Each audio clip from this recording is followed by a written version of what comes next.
এই এলাকার ক্ষুদ্রই ব্যবসায়ী ভাইয়েরা, এলাকার আমার সাথী বন্ধুরা, আজকে এই মত বিনিময় অনুষ্ঠানের সম্মানিত সভাপতি, আসসালামু আলাইকুম।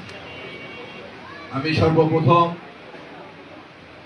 সবার শুরুতেই আল্লাহ তাআলার কাছে কৃতজ্ঞতা প্রকাশ করছি, আজকে এই ব্যবসায়ী ভাইদের নিয়ে একটি সুন্দর পরিবেশে এখানে আসার সুযোগ পাওয়ার জন্য। যারা আমাকে সুযোগ করে দিয়েছেন তাদেরকে আমি আন্তরিকভাবে ধন্যবাদ জানাচ্ছি। সংগ্রামী ব্যবসায়ী ভাইয়েরা, আমি এই এলাকার এই সন্তান, ছোটকালে এই এলাকায় বহুত এসেছি। বিশেষ করে আমি তেজগাঁও বোর্ডিং স্কুলে পড়েছি। আমি টিটুতে তেজগাঁও বোর্ডিং স্কুল থেকে আমি মেট্রিক পাস করেছিলাম। এই দিক থেকে বিজ্ঞান কলেজের পিছন হোস্টেলের পিছন দিয়ে রাস্তা দিয়ে প্রায় যেতাম আমরা।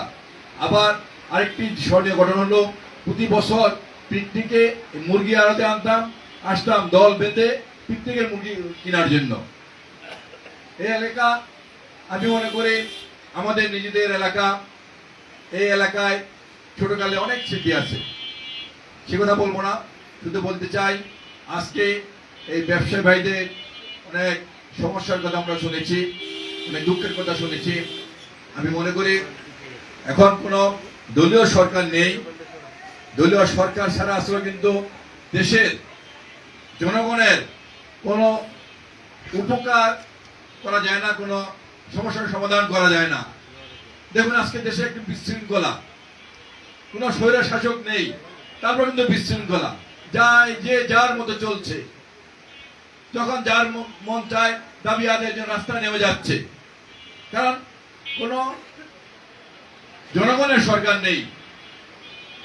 এই কারণেই আমাদের পার্টির ভারপ্রাপ্ত চেয়ারম্যান তারেক রহমান বলেছেন অতি দ্রুত একটি নির্বাচন দিয়ে জনগণের প্রতিনিধির হাতে ক্ষমতা হস্তান্তর করার জন্য। জনগণ যাকে ভোট দিবে তারাই জনগণকে সেবা করার জন্য কাজ করবে, তারাই সরকার গঠন করবে। আমরা দীর্ঘ 16 বছর একটি ফ্যাসিস্ট সরকারের বিরুদ্ধে তারেক রহমানের নেতৃত্বে আন্দোলন সংগ্রাম করেছি, মানুষের ভোটের অধিকারের জন্য, মানুষের ন্যায্য অধিকারের জন্য, মানুষের কথা বলার অধিকারের জন্য, দেশে গণতন্ত্রের জন্য, এদেশে ইসলামী মূল্যবোধকে প্রতিষ্ঠার জন্য। এই আন্দোলন সংগ্রাম করতে অনেক ভাই গুম হয়েছেন, অনেক ভাই খুন হয়েছেন, লক্ষ লক্ষ বিএনপি নেতাকর্মী মিথ্যা মামলায় নিয়ে কারাবরণ করেছেন। এমনকি বাংলাদেশের তিনবারের প্রধানমন্ত্রী, সবচেয়ে জনপ্রিয় নেত্রী, তিনিও কিন্তু একটি মিথ্যা সাজানো মামলায় তিনি 10 বছর তার সাজা হয়েছে, তিনি 6 বছর কারাবরণ করেছেন। সবচেয়ে হাসির ব্যাপার হলো বেগম খালেদা জিয়াকে যে মামলাটি দিয়েছে 2 কোটি টাকা আত্মসাৎ করেছেন বেগম খালেদা জিয়া। এটা কেউ কি বিশ্বাস করে বলুন? যেখানে স্বৈরাচারী শেখ হাসিনা বলেন তার পিয়ন 400 কোটি টাকার মালিক, তার পিয়ন হেলিকপ্টারে চলেন, আর সেখানে বেগম খালেদা জিয়াকে 2 কোটি মামলায় সাজা দেন 10 বছর। অথচ বেগম খালেদা জিয়া ওই টাকা উঠাননি, ওই টাকা এখনো ব্যাংকে আছে, ওই টাকা বৃদ্ধি হয়ে 8 কোটি টাকা হয়েছে। তারপরে কিন্তু বেগম খালেদা জিয়াকে মিথ্যা মামলা দিয়ে তাকে 10 বছর সাজা দিয়েছেন, তিনি 6 বছর কারাবরণ করেছেন। আমরা আজকে সেই অবস্থা থেকে আমরা পরিত্রাণ পেয়েছি। আজকে আমরা মনে করি বাংলাদেশের আজকে কোন ব্যাংক 16 বছর কোন ব্যাংকে টাকা ছিল না, এখনো অনেক ব্যাংকে চেক দিলে টাকা পাওয়া যায় না। শেয়ার বাজার সব টাকা চুরি করে এই ফ্যাসিস্ট শেখ হাসিনার পরিবার এবং তার এমপিরা মন্ত্রীরা বিদেশে পাঠিয়ে দিয়েছে। আওয়ামী লীগের আমি দেখেছি এই এলাকার যাদের নামে পাশে টোকাই ছিল তারাও দুবাইতে বাড়ি করেছে, তারাও মালয়েশিয়া বাড়ি করেছে, এটাও নাম বলতে চাই না। আজকে এ হলো অবস্থা। আমরা এই অবস্থা থেকে পরিত্রাণ চাই। এই অবস্থা থেকে পরিত্রাণ পাওয়ার জন্য একমাত্র উপায় হলো সেটি হলো একটি নির্বাচিত সরকার। আজকে এই তত্ত্বাবধায়ক সরকার একটি তারিখ দিয়েছেন, আগামী ফেব্রুয়ারি মাসে নির্বাচন তারিখ দিয়েছেন। আমরা মনে করি এই নির্বাচন হতে হবে। কারণ জনগণের সকল সমস্যার জন্য, দেশের সকল সমস্যার জন্য, দেশের অর্থনৈতিক উন্নয়নের জন্য একটি নির্বাচিত সরকার দরকার, একটি জনগণের সরকার দরকার। আজকে সেই নির্বাচনের বিরুদ্ধে আজকে চক্রান্ত হচ্ছে, ষড়যন্ত্র হচ্ছে। কয়েকটি দল জিততে পারবে না, তারা কোনোদিন জিতেনি। কোন একটি দল 2-4টা আসন পেয়েছে, বাকি সব আসনে তাদের জামানত বাজেয়াপ্ত হয়ে গিয়েছিল। যারা স্বাধীনতার বিরুদ্ধে, জনগণের বিরুদ্ধে ছিল, যারা এরশাদ বিরোধী আন্দোলনে এরশাদের সাথে থেকে জনগণের বিরুদ্ধে ছিল, তারা আজকে নির্বাচন চাচ্ছেন না। কারণ তারা জানেন তারা 5-7টি আসনের বেশি তারা পাবেন না। আর একটি দল, তারা গত 2008 সনে 166 আসনে মনোনয়ন দিয়েছিল, একটি আসনও জিততে পারেনি। সব আসনে তাদের জামানত বাজেয়াপ্ত হয়ে গিয়েছিল। আরেকটি দল আছে একদম নবীন দল, তারা মাত্র হাফ প্যান্ট পরা ছেড়ে ফুল প্যান্ট পরা শুরু করেছেন। ওই দলটি আজকেও নির্বাচন চাচ্ছেন না। কারণ মুরব্বীরা বলেন যে তারা এলাকা ইউনিয়ন পরিষদ নির্বাচনে মেম্বার ইলেকশন করলো তাহলে জামানত বাজেয়াপ্ত হয়ে যাবে। তারা আজকে দেশে, বাংলাদেশে খুব ক্ষমতাধর, যেখানে যান সেখানে সচিবদের ধমক দেন, যেখানে যান ব্যাংক থেকে কোটি কোটি টাকা উত্তোলন করে লোন নিচ্ছেন। তারা আজকে যারা 1 বছর আগে তারা মেসে থাকতেন, তারা আজকে বিলাসবহুল বাড়ি থাকেন, বিলাসবহুল গাড়ি ব্যবহার করেন, 50 লক্ষ টাকার ঘড়ি ব্যবহার করেন, 25-30 হাজার টাকা পাঞ্জাবি ব্যবহার করেন। অথচ 1 বছর আগে মেসে থাকতেন, পাবলিক বাসে চলতেন। তারা বুঝতে পেরেছেন নির্বাচন হয়ে গেলে তারা এগুলো আর করতে পারবে না, এই জন্য তারা নির্বাচন চাচ্ছেন না। আজকে তার এই কারণেই এই 3টি দল মিলে আজকে নির্বাচন বানচাল করার জন্য চক্রান্ত করছে, ষড়যন্ত্র করছে। আমরা পরিষ্কার ভাষায় বলতে চাই, বাংলাদেশের মানুষ ভোটের অধিকার আদায়ের জন্য, গণতন্ত্রের জন্য দীর্ঘ 16 বছর সংগ্রাম করেছে তারেক রহমানের নেতৃত্বে।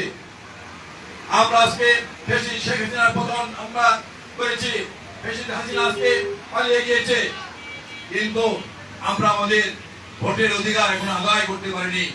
এই জন্য সবাইকে ঐক্যবদ্ধ থেকে সকল চক্রান্ত ষড়যন্ত্র প্রতিহত করে আমরা আমাদের ভোটের অধিকার আদায় করবই ইনশাআল্লাহ। এই এলাকার অনেক সমস্যা আছে, রাস্তা ভাঙা, ভাই বলেছেন তাদের ডিম কলা ঠিকমতো আসতে পারেন না। আজকে আমাদের সামনে যে টিন দিয়ে বেড়াটি করে রেখেছে, আমাদের রাস্তাটি শুরু করে ফেলেছে, ঠিকমতো মানুষ চলাচল করতে পারে না, ঠিকমতো গাড়ি চলাচল করতে, রিক্সা চলাচল করতে পারে না। আমার ব্যক্তিগত আমার চেষ্টা হবে এগুলো যদি করা যায় আমি চেষ্টা করবো। পাশাপাশি একটি বলতে চাই, সকল দায়িত্ব একটি নির্বাচিত প্রতিনিধির, যেহেতু নির্বাচিত প্রতিনিধি নেই, যদি স্থায়ীভাবে না করতো অস্থায়ীভাবে রাস্তাগুলো মেরামত করে দেওয়া যেত। তারপর আমি বিশ্বাস করি, আমি ব্যক্তিগতভাবে উদ্যোগ নিয়ে চেষ্টা করবো এগুলো সমাধান করার জন্য। আরেকটি সমস্যা আছে, কিন্তু বড় সমস্যা, সেটা হলো মাদক এবং চাঁদাবাজ। এই স্টেশনে ছোটকাল থেকে দেখেছি, স্টেশন এলাকায় মাদকের জমজম ব্যবসা। এই আজকে যারা পুলিশ বাইরে আছেন তাদের কাছে আহ্বান থাকবে, এই মাদক ব্যবসা, যারা মাদক ব্যবসায়ী তাদেরকে গ্রেফতার করতে হবে। এই ব্যবসায়ী অনেকে আজকে বিএনপির গাড়ির উপরে বসে অথবা বিভিন্ন ভাবে আজকে বিএনপির নাম ভাঙিয়ে চাঁদাবাজি করতে চান বা চাঁদাবাজি করছেন, তাদেরকেও সাবধান করে দিচ্ছি।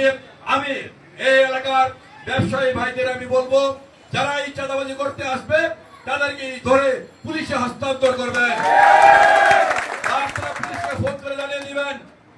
আর যদি পুলিশকে না বলেন, সেনাবাহিনীর ক্যাম্পে ফোন করে জানিয়ে দিবেন এরা চাঁদাবাজি করছে, এরা এলাকায় সন্ত্রাস করছে, এরা মাদকের ব্যবসায় করছে। আমি পরিষ্কার ভাষায় বলতে চাই, কেউ যদি বিএনপির নাম ভাঙিয়ে, এমনকি আমার নাম ভাঙিয়েও চাঁদাবাজি সন্ত্রাস করতে চায়, সবার আগে তাদেরকে গ্রেফতার করতে হবে। বক্তব্য দীর্ঘায়িত করবো না, সন্ধ্যা হয়ে যাচ্ছে, বাকি বেড়া যাক।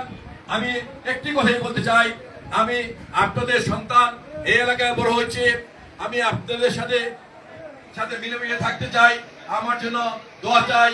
আমি বিএনপির দেশনেত্রী বেগম খালেদা জিয়ার জন্য দোয়া যাচ্ছে, আমি মুক্তিযুদ্ধের ঘোষক শহীদ রাষ্ট্রপতি জিয়া রহমানের জন্য দোয়া যাচ্ছে, আমি বিএনপির ভারপ্রাপ্ত চেয়ারম্যান তারেক রহমানের জন্য দোয়া যাচ্ছি। আমি দোয়া যাচ্ছে এই ফ্যাসিস্ট শেখ হাসিনার বিরুদ্ধে আন্দোলন সংগ্রাম করতে গিয়ে যারা শাহাদাত বরণ করেছেন, সর্বশেষ গত জুলাই আগস্টে বৈষম্যবিরোধী ছাত্র আন্দোলন করতে গিয়ে যে সকল ছাত্র যুবক ভাইরা শাহাদাত বরণ করেছেন, আমি তাদের রুহের মাগফিরাত কামনা করছি। আমি বিশেষ করে দোয়া যাচ্ছে এই বৃহত্তর তেজগাঁ এলাকার সকল ভাইদের জন্য আমি দোয়া যাচ্ছে, আমরা যেন সবাই মিলেমিশে ভালো থাকতে পারি, আল্লাহ পাক যেন সবাইকে ভালো রাখেন সে দোয়া করে সবাইকে সংগ্রামী অভিনন্দন এবং সালাম জানিয়ে আমি আমার বক্তব্য শেষ করছি। খুদা হাফেজ।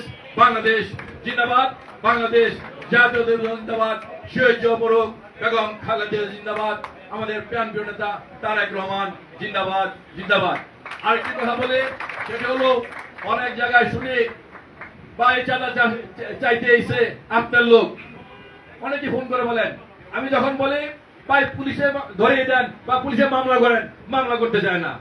আগে এলাকাবাসী মিলে সোজা ধরে পুলিশে দিয়ে দিবেন। আমার লোক বলতে কেউ নাই, দেশগার সমস্ত ভাইয়েরা বোনেরা আমার লোক, সবাই আমার লোক। অতএব করে আমার নাম ভাঙিয়ে কোন রকম সন্ত্রাস ভেদাবাজি করার কোন সুযোগ নেই। সবাইকে আন্তরিকভাবে ধন্যবাদ। আসসালামু আলাইকুম। ধন্যবাদ। হ্যাঁ সবাই